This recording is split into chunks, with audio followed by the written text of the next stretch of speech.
What's up, everybody?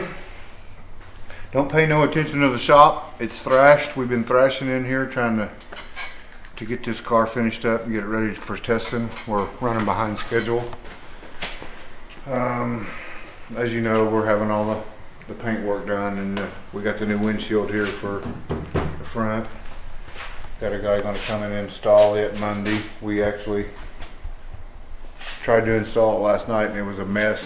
I don't want to jack with it no more. All that windshield adhesive stuff is nasty. We're getting close on this.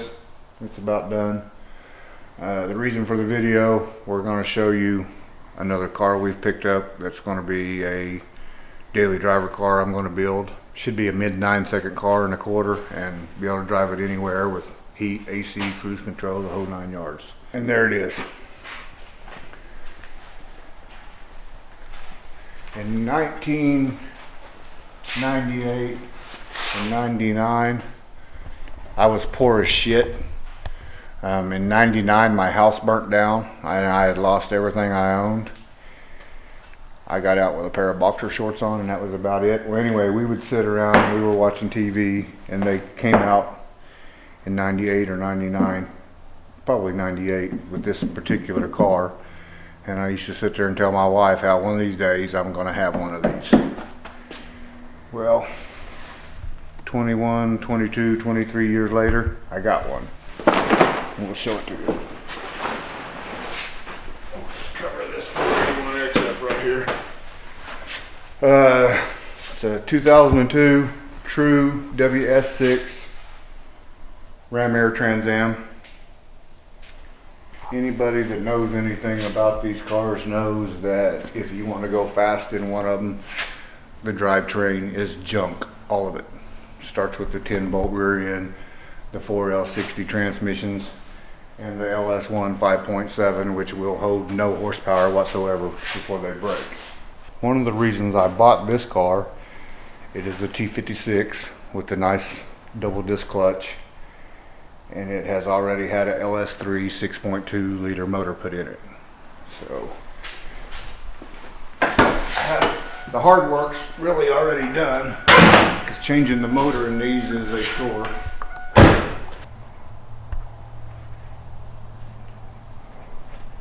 So motor's all new. It has GM Performance CNC heads.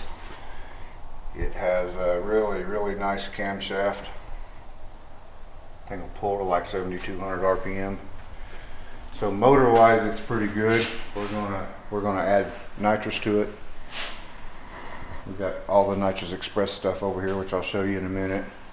So basically what we're gonna do to the car is complete suspension, quick performance 9-inch, the Fab 9 type rear end, all the UMI bolt-ons as far as front suspension, rear suspension, strut tower brace, basically any bolt-on you can put underneath this car, we're fixing to put on it. That's one reason we picked this car too, is because there's so many bolt-ons you can do with it.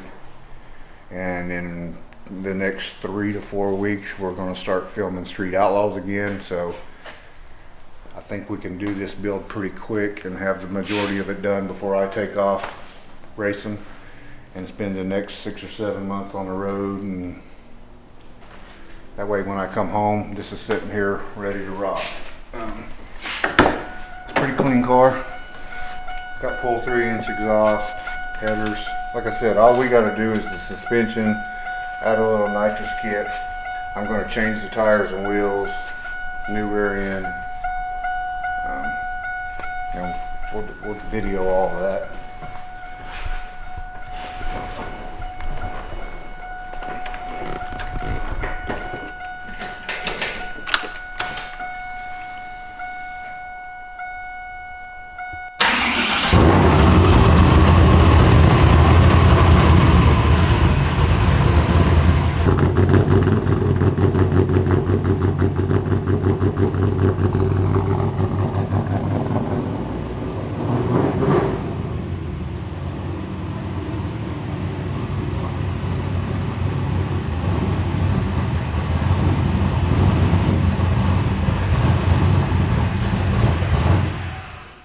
I think it needs a little tuning still down on the idle, which we've got HP tuners, so Brandon's fixing to start on all that, take care of that for us. That's his field. I like the car. I wanted a black one. I wanted to do all blacked out, but they would just, if I did find one, they were 1,000 miles from here. So it's kind of the opposite of my black car. This one's silver and black. This one's black and gray or silver. So we're going to add some black to it here and there and make it a fun toy.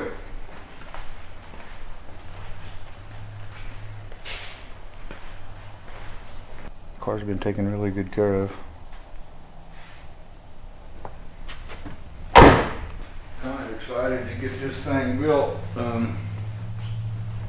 About a year and a half ago, I sold my 2015 Hellcat, which it was a cool car. You could drive it to the racetrack. It would run 1070s, turn on the AC, and drive it home. The plan with this one is to drive it to the racetrack, run 970s, and drive it home for a third of the money that the Hellcat cost me. I sold the Hellcat to buy my toter home so we could do No Prep Kings and Street Outlaws and stuff and have a way to haul stuff around. So I sacrificed my Hellcat, so now I'm going to build this up. It's going to be a budget build, and I won't have a third in it what I had in the Hellcat, and it should be faster. Here's some of the stuff that started coming in for the car. Nitrous Express is furnishing all the nitrous stuff, the standalone fuel system. We're probably going to spray 150 shot on this car. There's the kit itself, bottle heater and purge kit. It will all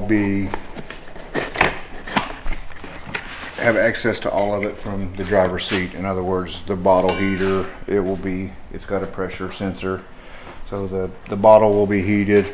I can open the bottle from the driver's seat. Basically everything can be done from the driver's seat, so if we're rolling down the highway and somebody pulls up beside us and wanting to get it on, I can flip a switch and it's right there ready to rock. All the brake system for the new rear end is already here. Quick Performance is actually building the rear end housing and stuff right now. It's going to be a really, really nice piece. We've had the car, 10 days? We've got a pretty good supply of parts starting to come in. As soon as this one's done, which should be Tuesday or Wednesday, completely done, ready to race, then we're going to put this one on the lift and start on it. This one's just cosmetic. We get the parts back from the painter. He's going to come out and buff it, and it'll go in the stacker, and we'll be going to the racetrack with Larry Larson and testing it, and going to the back of the track and getting it set up for street racing, because it looks like the first few months of this season we're going to be back on the street, and we're going to make this car fly on the street. Them boys are in trouble this year. I'm not playing no more. We're going to get our mojo back. We're going to kick some ass. Oh, and another thing, we talked on the last one about the helmet we were going to give away. So I ordered the helmet in a U size because I'm going to get most of the 405 guys from around here, and basically any of the street outlaws I run across, I'm going to get them to autograph it. We're going to give it away on the YouTube channel. It showed up. It's actually a cute little piece. The little U helmet is going to be basically a man cave item. This is probably not something some grown-up's going to try to win and wear racing. That's why I ordered the small one. You can hang it on the wall in your man cave. I've already autographed it. I'm fixing to get Dominator and Murder Nova and Daddy Dave and all of them to sign it. And this will be coming up on a giveaway on the YouTube channel. So tell all your friends to go subscribe to the channel if they want to win this and make a comment, and we're going to randomly go in and pick a comment that wins the helmet. New parts, new car to build. This car's almost done, and street racing is coming soon.